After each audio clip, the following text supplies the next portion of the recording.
Okay, hello. What we have here is a Rohde and Schwarz FK859 antenna coupler, meant for long wires or verticals. This is a very heavy duty unit.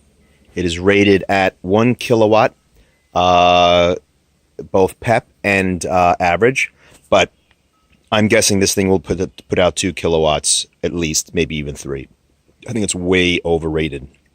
So I picked this up on eBay. I had it shipped from Poland, and the next thing I went to do is go to try to find some cables. I was lucky enough to find a cable on eBay with the right connector.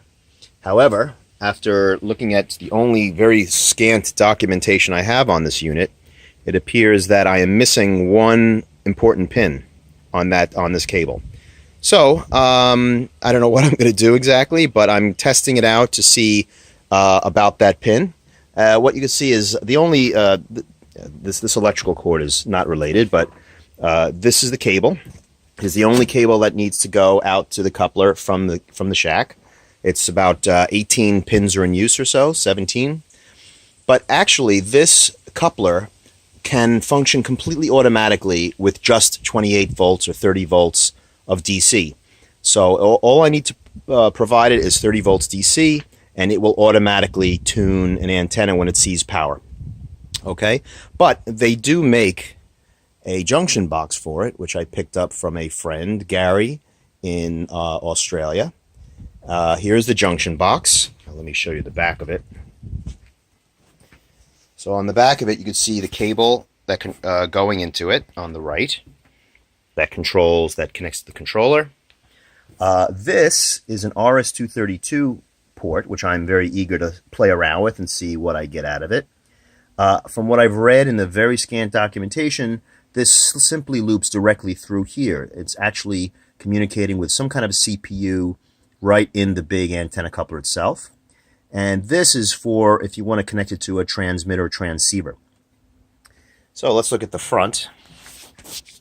So the name of this junction box is a Rohde and Schwarz GX002. I'm sorry, 007.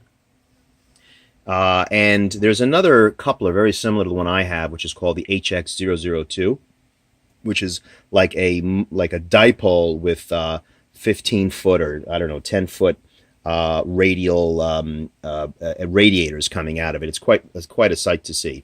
So let me turn this off and let's go through the power up sequence and we can see what we've got. We'll go through it.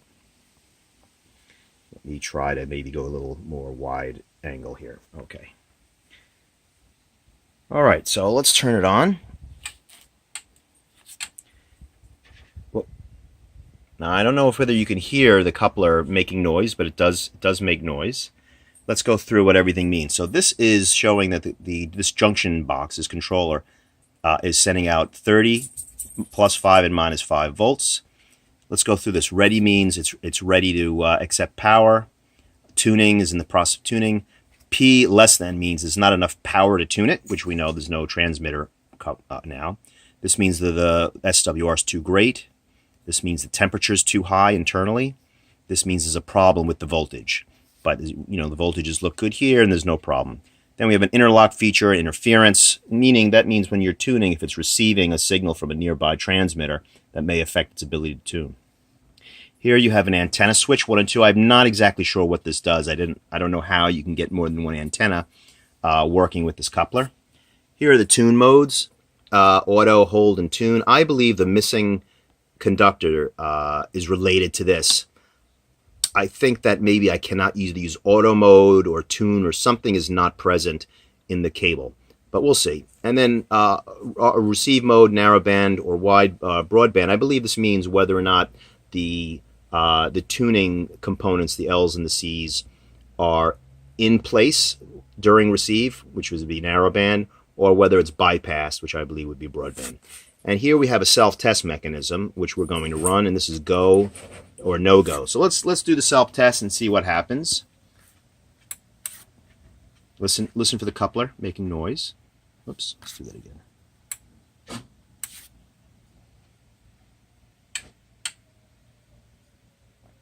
So there was some noise. Now you see it flashing between not enough power and the no-go light, alternating.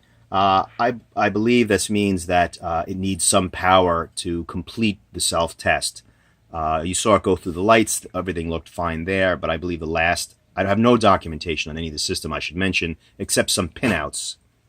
Okay, I hope you heard that. That's it. So it seems I didn't get a go or a no-go, but it seems to have completed the self-test. Let's see if you can actually hear the coupler from this distance.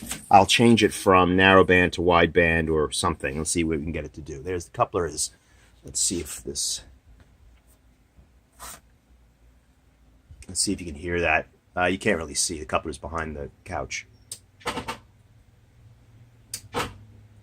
There you go. So I switched it from RX mode from wide to narrow, but interestingly enough, and then back again, it'll only do that once or maybe just twice. If I do it again, I won't get that same relay clicking.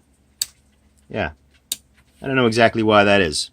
But anyway, so generally I would say this looks pretty good. I don't know, again, if that tune function is working because of that missing conductor in the cable. But the next logical step here is to connect a transmitter and put some power and see what else happens. Now, very interestingly, this antenna coupler for tune power will accept anything from 50 to 300 watts to tune it, which is perfect because that way I don't have to mess around with getting my transmitter down to a low power in order to get the coupler to tune. I could literally tune it up at 100 watts or 125 watts, hit the mic button or the CW key, and the whole thing will tune up and be ready to go. So I think this could be a great coupler for the shack. Now, I may or may not decide to use this junction box, meaning that if I can get this thing to work completely automatic, which is what it's supposed to be able to do just with power, I may not use this and may not have to worry about all these conductors. All right, well, anyway, that's a quick introduction to this new antenna coupler system. Thanks.